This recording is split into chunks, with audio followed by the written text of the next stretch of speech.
Good morning, everybody. Today we're going to talk about dividing fractions. Okay, so I want to start with having you remember back to order of operations. Do you remember in order of operations in PEMDAS that when you're doing those steps,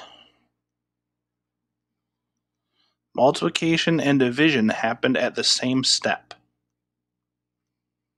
Okay, so multiplication and division were kind of joined together, so were addition and subtraction.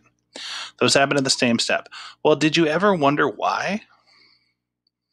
Well, there's a reason.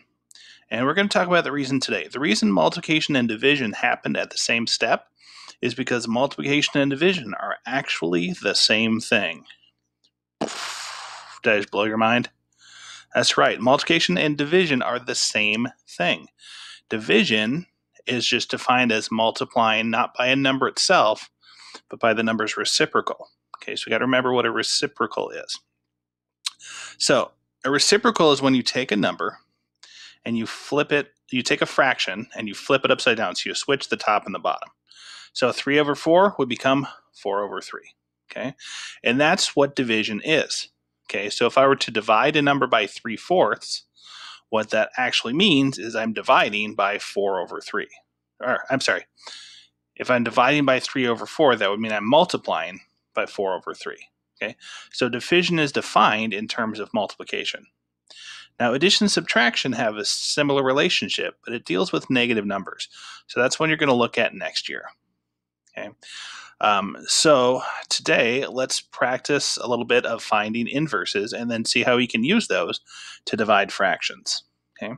So 7/8. If I were to be dividing by 7/8, what that means is I want to actually multiply by the inverse of that. So I'm going to take the top and bottom and switch them. The 8 comes to the top, 7 goes to the bottom. So the inverse or reciprocal of 7/8 is 8/7. All right. What about 1/9? So there's a couple unique things that are going to happen here. Let's think about what happens when we take the reciprocal of 1/9. So all we're going to do is we're going to switch the 1 and the 9. The 9 goes to the top, 1 goes to the bottom, and we get 9 over 1. Well, there's a simpler way of saying 9 over 1. Okay, 9 over 1. Remember, the denominator of a fraction tells you how many pieces you're cutting your whole circle into. Well, if your whole circle is just one piece, then it's just one whole, right? And this tells you how many you have. So 9 over 1 is just the same as 9. Okay, anytime you have a fraction over 1, okay, it's just a whole number.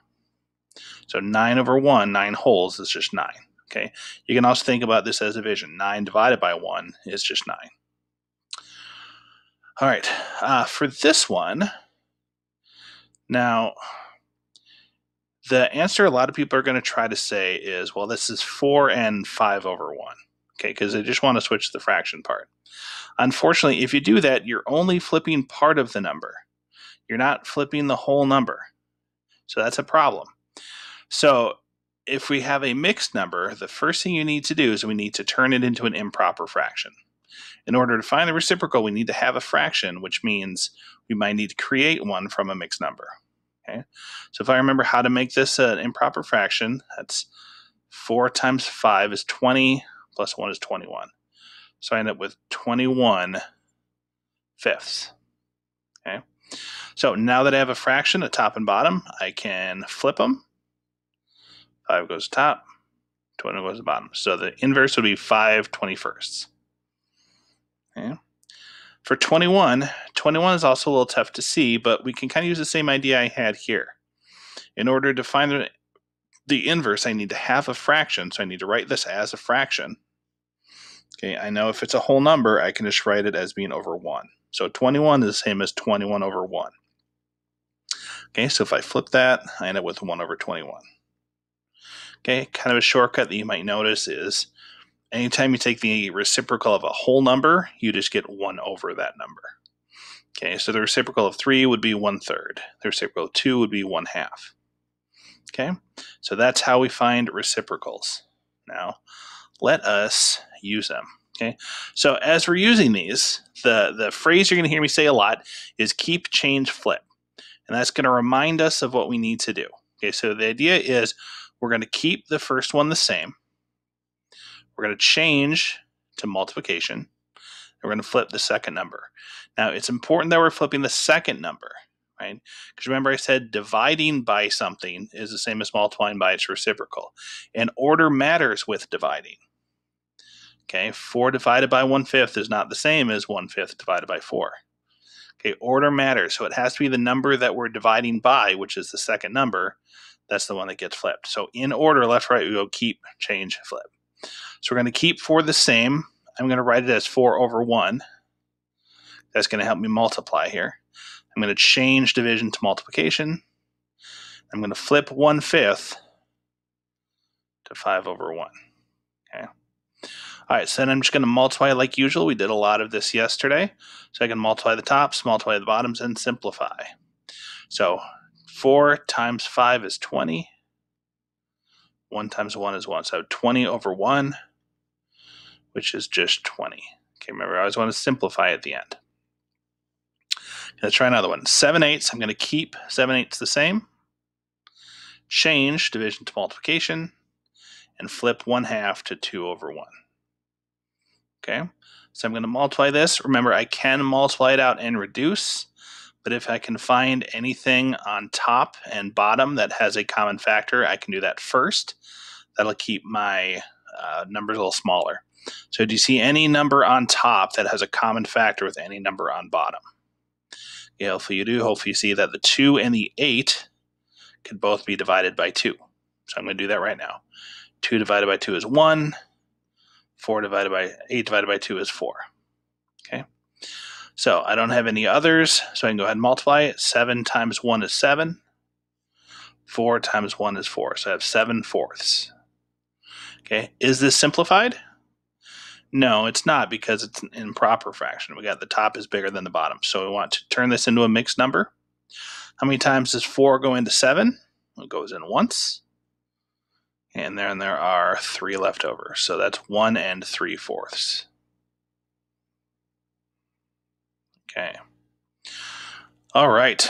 So I have a couple of songs. So I'm going to have you pause the video now. And we're going to listen to a couple of songs that I really like that help you remember this keep, change, flip idea. I was only going to show you one, but I found 2 and I couldn't decide which one I liked more. So I'm going to have you watch them both and you can decide which one you like more.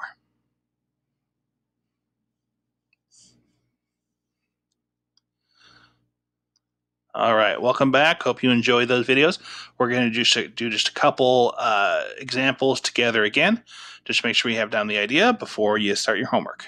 So if I look at this problem, I'm going to keep, change, flip. I see I got a mixed number here. So remember, anytime you have a mixed number, you got to turn this into an improper fraction. When we were adding and subtracting, we could add and subtract mixed numbers without changing them. Unfortunately, we can't do that with multiplying. Okay, we need to be able to multiply to switch them in order to multiply. So I'm going to rewrite this as an improper fraction. 3 times 3 is 9, plus 1 is 10. So this is 10/3. Okay. Now, when I go to multiply, I'm going to keep, change, flip. So 2/3, change division to multiplication, and 10 over 3 becomes 3 over 10. Okay. Now I can multiply these out and reduce if I want, but I'm going to do it beforehand. So we have 3's on top and bottom. I can divide those by 3. Okay. I also have a 2 and a 10, so I can divide those by 2. So I'll make that 1 and that 5. Okay, when I do that, I get 1 times 1 is 1. 1 times 5 is 5. Now, if this reducing before we multiply is really screwing you up, it's not something you absolutely have to do. It just is easier a lot of times because you don't multiply out to really big numbers and then have to reduce them. But if you did multiply these out and reduce, you get the same thing. Okay, if we think about what that would have been, it would have been 2 times 3 would have been 6. And then 3 times 10 is 30. Okay, so this one isn't too bad. You might notice you can divide both of those by 6, which would give you 1/5. Okay, so don't let the simplifying beforehand screw you up if it's really causing problems. You can multiply out first and divide, but try to get used to this because this will make a lot of problems much easier if you're dealing with bigger numbers. All right, let's look at this one. 6 and 3 tenths. So I have both of these are mixed numbers. So I have to turn both of these into improper fractions. So 6 times 10 is 60, plus 3 is 63. So 63 tenths divided by 2 times 5 is 10, plus 2 is 12. So we got 12 fifths. Okay, so I'm going to multiply those. I'm going to keep change flip. So keep 63 tenths. Change its multiplication. And 12 fifths becomes 5 over 12. Okay. If I look at what I can, so this is a good example. If you didn't reduce this first, you'd end up with 315 over 120, which you can deal with and reduce, but it'll be simpler if we can do it beforehand. So if I look at just, they can be the same fraction or different fractions. It just needs to be one number on top and one number on bottom that have a common factor. So I see 5 here and a 10 here. Those are both divisible by 5. So I can divide this by 5 and divide this by 5. Okay, I know 2 and 63 don't have anything in common because this is an odd number. But I do see that both of these are divisible by 3. Okay, if you remember the rule for that, 6 plus 3 is 9, which means you can divide this by 3. Okay, so 12 divided by 3 is 4. 63 divided by 3 is 21. Okay, so if you multiply those out, we got 21 times 1 is 21. 2 times 4 is 8, so 21 eighths. It's a lot easier to deal with than 315 1/20ths. Okay, but I do need to simplify. It's an improper fraction, so I need to make it mixed.